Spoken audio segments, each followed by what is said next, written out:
Right. Good evening again. Welcome to another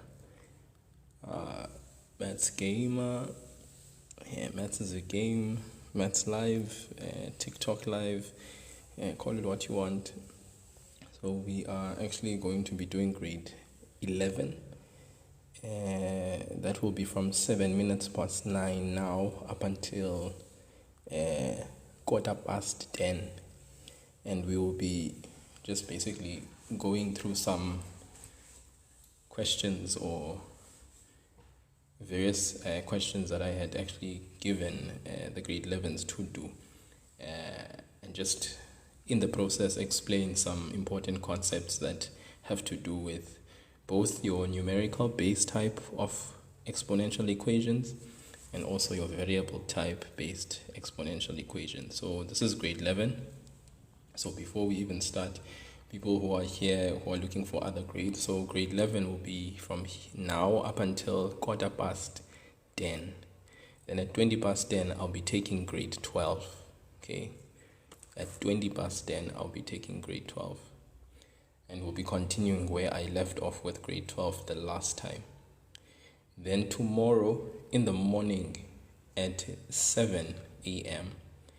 I'll have grade 9, and then at 8 a.m. tomorrow as well I'll have grade 10. So I'm gonna repeat this again. Now I'm gonna do grade 11. So now I'm doing grade 11.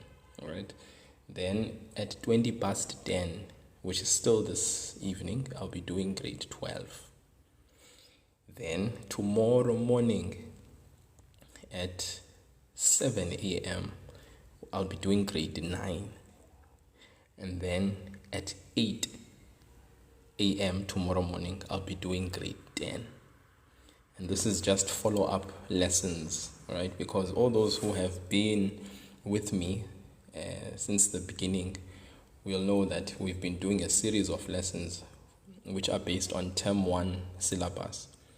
It's just that it's only recently that we've started grade 12. But as for grade 10 and grade 9, we've been at it for grade 10 and 9. Grade 10 and 9 would know that we've been at it. So we'll be doing grade 9 tomorrow morning, like I said, at 7 a.m. And then grade 10 at 8 a.m. tomorrow morning. Now we are going to do grade 11 now. And then at 10:20, still tonight, we are going to do grade 12. Right? So I'm wanting the grade 11s to be here right now. And what we're going to do is we're going to actually conclude the section of exponents that has to do with exponential equations, all right? Because exponential equations, I gave the grade 11s some work to do, and that work, I am going to do the corrections of that work now for this session, all right? So if, let's say, for instance, you're at grade 11 and you did send me your work and I marked it and I gave you feedback, then it's not really necessary for you to be here unless you feel you need some more clarity on the things that you did do and which you are still not very clear about. So I repeat, if you are a grade 11 learner and you did submit the work that I had sent in the group on WhatsApp, and you did get feedback from me after you submitting your work to me, and you feel you are confident and comfortable with the work, then you don't need to stay for the corrections.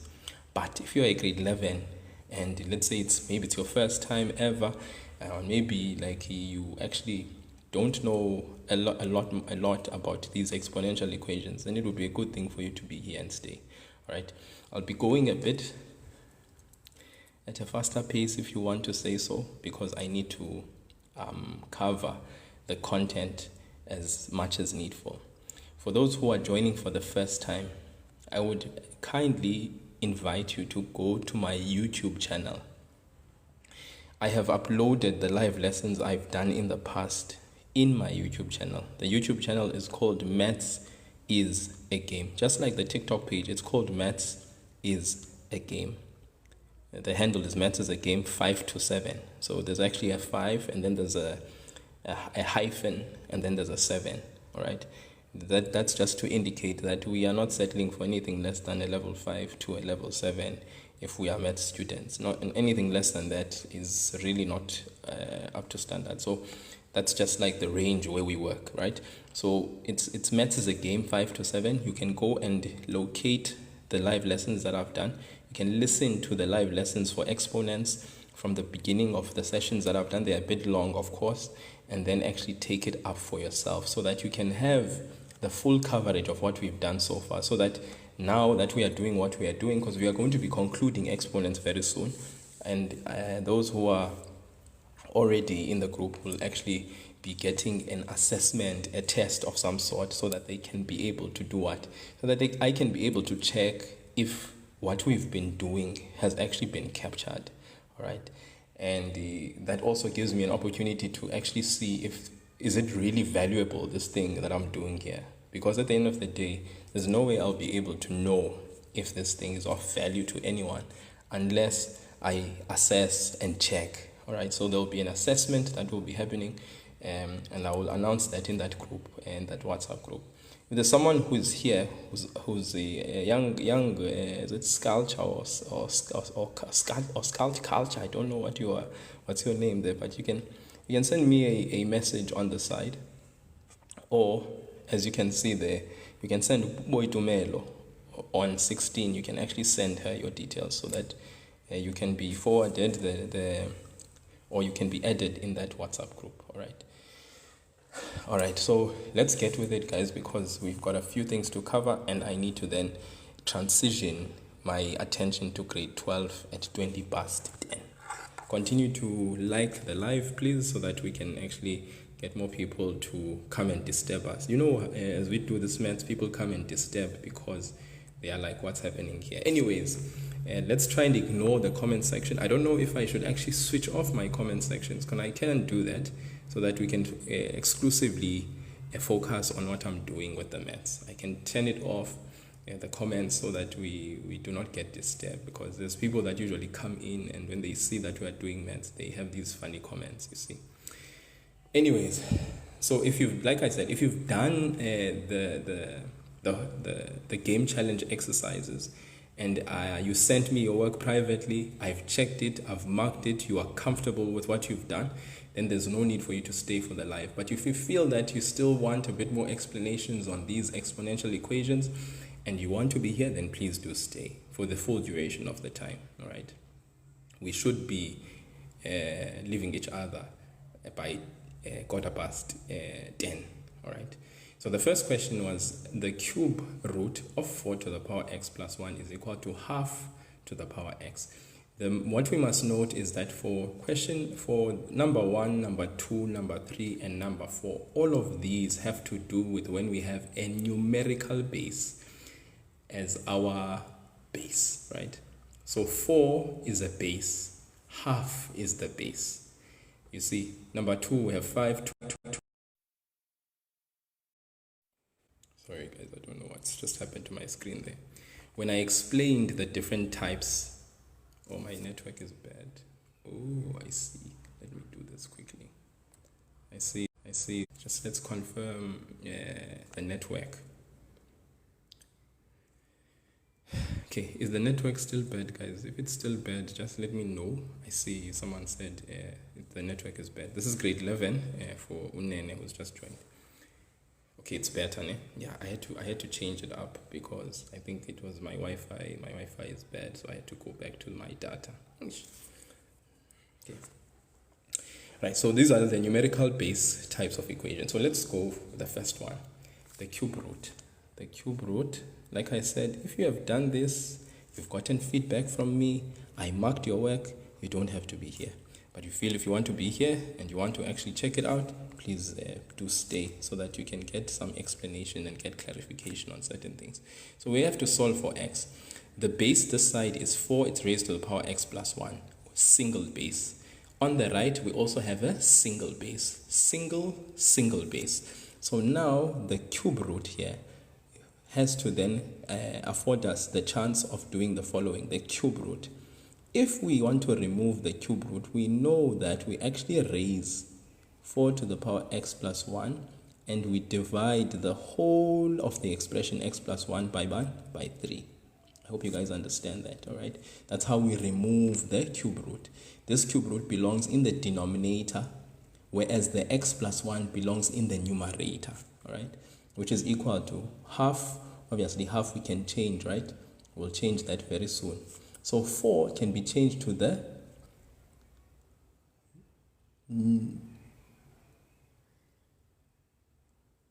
prime base 2 to the power 2, which is raised to x plus 1 over 3. Half can be changed to 2 to the power negative 1, which can be raised to the power x. I think fundamentally, however you do this, right, whether you actually write 4 to the power x over 3 plus 1 over 3, that still is the same thing as x plus 1 over 3. All right, whether you split x over 3 and say x over 3 plus 1 over 3, or you write x plus 1 over 3, it's the same thing, all right? So then what do we do after that? We take this 2, we distribute it to the x plus 1 over 3. So we remove the bracket, we distribute the 2. What do we have? We have 2x plus 2 over 3, which is equal to 2 to the power negative 1 times x gives us negative x. Now, what do we know about the law where exponential equations are concerned? When we have the same base on either side of the equal sign and it's single, right? And this is the key thing. Single bases on either side. We can now drop the base and do what? And equate the exponents. So what you should then see here is me having dropped what? I dropped the base and I equated the exponents. Do you see that? Then this obviously is a denominator. So what I do is I use my LCD, which is 3. And what do I do with my LCD? I multiply both left and right. When I multiply on the left and multiply on the right, this 3 gets multiplied, but the 3 and the 3 cancel out. I'm left with 2x plus 2 on the left hand side. Then my minus x times 3 gives me negative 3x. Fundamentally, we take the 2x, we transpose the negative 3x, it joins the x term on the left hand side, and then the 2 gets transposed and it becomes negative 2 on the right. Finally, we get 5x is equal to negative 2, which you know you divide both sides by the coefficient of x, which is 5, and you get x is equal to negative 2 over 5. Right? So this question we can solve by isolating the independent numerical bases, converting them into prime bases, and then applying multiplication of exponents to then be able to set up our exponents where the bases are the same. We drop the bases, because when the bases are the same on either side of the equal sign and they are single, then we can drop the base and equate the exponent. They have to be single, guys, in order for you to drop the base and equate the exponent. Then you can solve for x, and this is what we get. X is equal to negative 2 over 5. Some of you may have been able to get still x is equal to negative 2 over 5, but maybe in a slightly different way and in certain steps. But fundamentally, we all get x is equal to negative 2 over 5. Okay. So that was the first homework example. All right, you're supposed to get x is equal to negative 2 over 5. So for the purpose of those who might want to screenshot, I'm just raising it a little bit, and I'm going to count 5 seconds. 5, 4, 3, 2, 1. I'm sure you got it right. Awesome. Okay, Tato Makeleni, good job that you got it right. I'm happy for you. Next question that you had was 5 to the power x minus 1 plus 2 times 5 to the power x is equal to 55. That was your next question. Now, look at this question. First and foremost, what do we observe with our equation? We have 5 to the power x minus 1 plus 2 times 5 to the power x. Bobo, please inbox me on the side, please. If there's any grade 8s that are here, please send me a message and say, I am interested in these TikTok live lessons. When are you starting grade 8? Then I will communicate with you privately. It's just that grade 8s do not come in numbers, so I've sort of like not been doing TikTok lives. I think grade 8s are still coming from primary school, so they still need to learn sort of like the art of being able to honor session and all of those things. So grade 8 Bobo, if you can actually send me a message privately, and any other people that are here that are like, when am I doing grade 8? Please send me a message on the side, like just on the inbox, so that we can formalize something and get something going. All right. Okay, so with this equation, guys, you can see that 5 to the power x minus 1 plus, you see this plus, it separates this term from this term. But look at the base, it's 5 here. Look at the base there, it's also 5. Look at the variable exponent, it's x, and the coefficient of x is 1. Look at the variable exponent there, it's also x, and look at the coefficient, it's also 1. Now, what does that mean? It means for these two terms, I can take out a common factor. But before I do that, there's a procedure, right? When you have two bases for two different terms and the base is the same for these bases where the variable exponent is, and you can see the coefficient of each is also the same, that will suggest that a common factor will have to be taken out.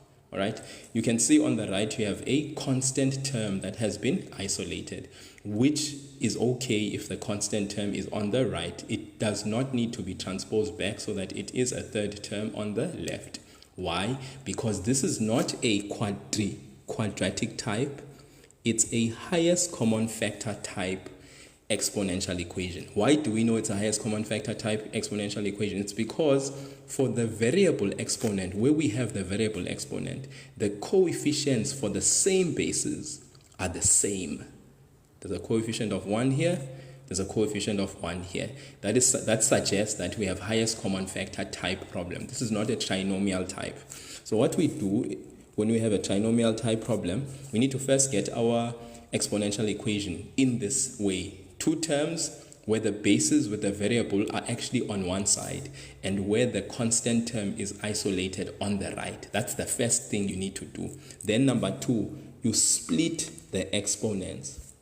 So you see 5 to the power x minus 1, you can split it into 5 to the power x times 5 to the power negative 1 plus 2 times the term on the left has already been split. 2 times 5 to the power x already split. Okay, is equal to 55. 55 is our constant term that should be on the right side of the equation. That's fine.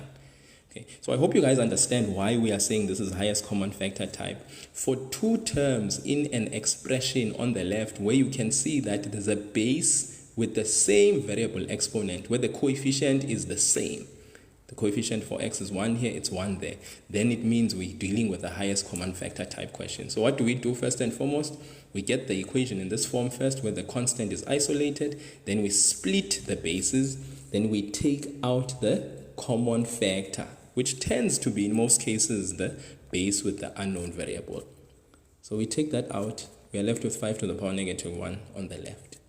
Then on the right, what are we left with? If we take out 5 to the power x, we are left with 2 on the right, all right, of the expression. Then it's equal to what? To 55. Are we together? Then we know that this is 5 to the power x. What's 5 to the power negative 1? It can be written as 1 over 5 plus what? Plus 2, which is equal to what? To 55.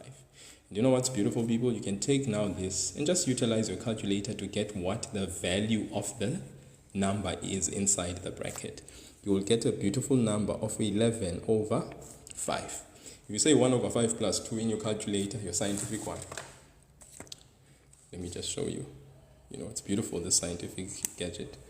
Okay, maybe you guys won't be able to see actually because it's a bit dark, but I'm sure you get the drill. You put it into your calculator, you get 11 over 5, which is equal to 55, right? Now, we are here. This, all right, is ready to be isolated, but it has a coefficient, which is 11 over 5. How do we get rid of 11 over 5? We divide both sides by 11 over 5. Or we can just multiply by the reciprocal. Because remember, multiplying by the reciprocal is the same thing as dividing by this number, okay? Then when we do that, we get 5 to the power x. Okay, I don't understand. What is this 7 over 5 that you are talking about, Koli Vase? Is it the final answer? Can't be though. 55 times 11 over times 55 times 5 over 11. Guys, if you put this in your calculator, you should easily get a answer of 25. Olives, you check that again in your calculator. 1 over 5 plus 2 is not 7 over 5. 1 over 5 plus 2 is 11 over 5. Take it, you, all right? Even if we can be practical, 1 over 5 plus 2, 2 over 1 like this. The LCD is 5. Remember? The LCD is 5. So what do we multiply this by? 1. We multiply this by 1. What do we multiply this by? By 5 and 5. So what do we get? We get 1 over 5 plus 10 over 5, which is actually 11 over 5. So it's that, right? But like I said, you can just use your scientific calculator. It will help you out. If you say 1 over 5 plus 2, it will give you the answer, okay? So 5 to the power x is equal to 25. You get 25 is 5 to the power 2. Then the bases are the same. You see, we are at that place where the bases are the same. What do? We drop the base. We equate the exponent. Okay. Do you see, people, how we are able to recognize the type of equation and the method and the approach that we ought to use? Because we can see, we recognize, we are aware of the type of question we have here. So when we are aware of the type of question, it makes it easy for working out. All right. We need to become those kinds of learners that when we see a question, we can already tell, even before we work it out, that, oh, okay, this one is this type of question, and therefore the approach or the method I should use is this one. Okay. So I hope you understand why we said this is a highest common factor type. It's because with the terms that we have on the left, like I said, if you look at all three terms, the first term, 5 to the power x minus 1, plus 2 times 5 to the power x, the second term, and then the third term that is on the other side of the equal sign. You notice that with the terms where there's a base and a variable, first and foremost, the bases are the same where the variable is. The coefficients of the variable, meaning the numbers before the variables, are both the same. It's 1 here, it's 1 there.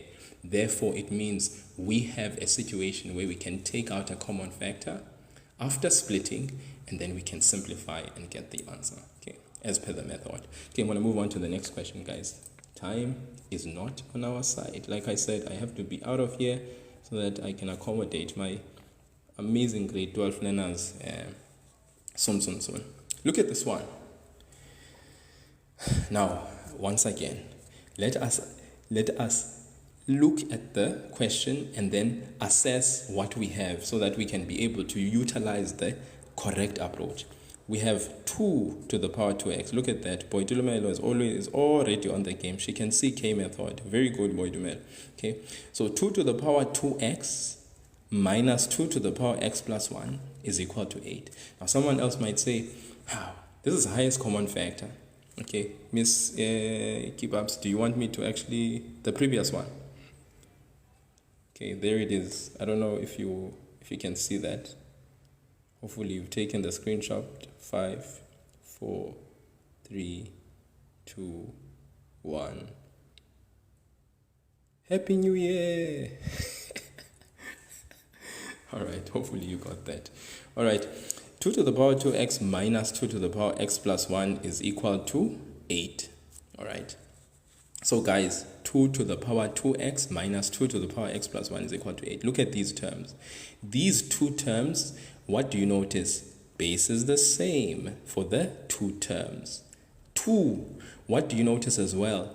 The coefficient of x here is actually 2 times this one. Do you see that? So if I multiply this x, this one, by 2, I get this one. If I divide this 2 by this 2x by 2, I get back the coefficient of this variable x. So this one, it smells K method. It smells factorization. It smells not highest common factor. It is not highest common factor because you can see the coefficients. If the coefficients were the same for the same base, right, then we would say highest common factor. So I repeat one more time. This is 2 to the power 2x. That's one term. Minus, remember, plus and minus separate terms. Then we have 2 to the power x plus 1. 2 is the same base as this 2. Do we agree? Yes. The coefficient of x here is 1. Do we agree? Yes. But the coefficient of this one is not 1, it's 2. So this means that this one is not highest common factor type problem. Why?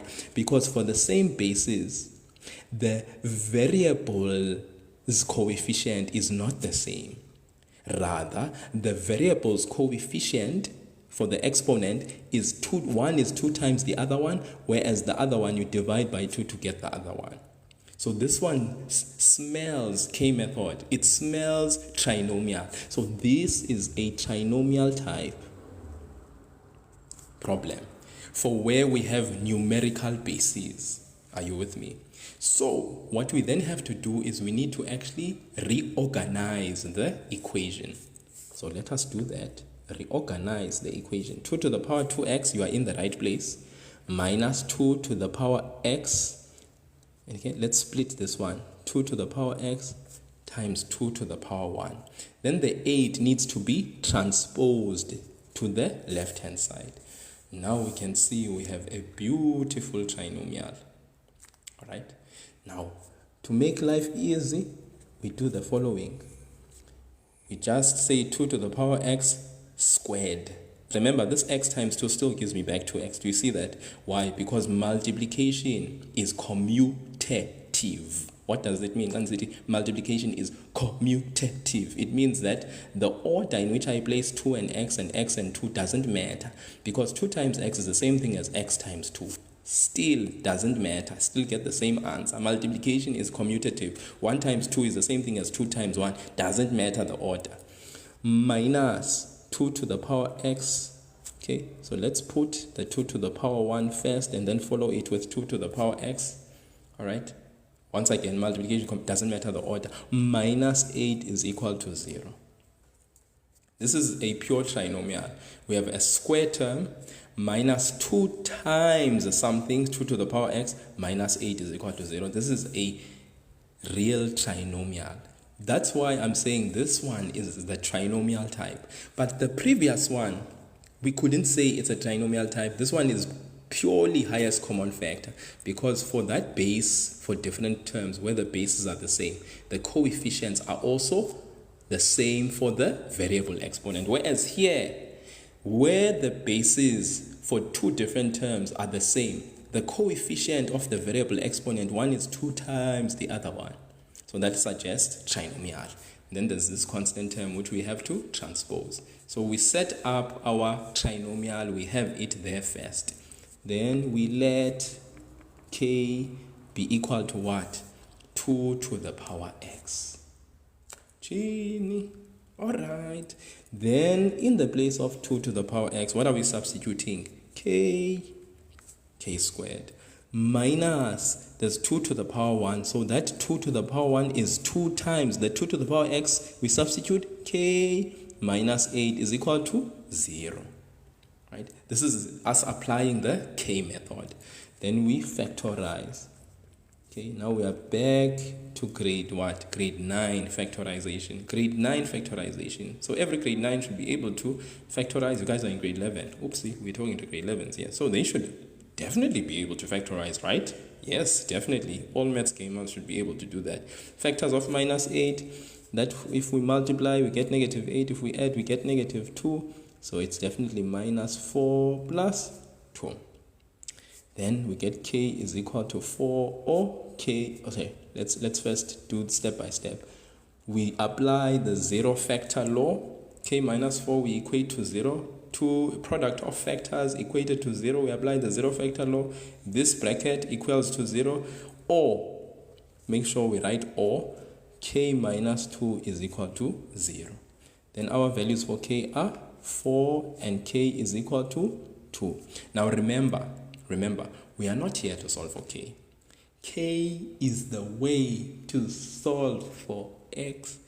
K is the way to solve for x. K is not our final destination. It is the way. It is the K way, guys. The K way. I'm sure you know the brand. So k is equal to 2 to the power x. That means now we have the values of k. So let's go substitute. 2 to the power x is equal to what's the first value of k? 4. or 2 to the power x is equal to, what's the second?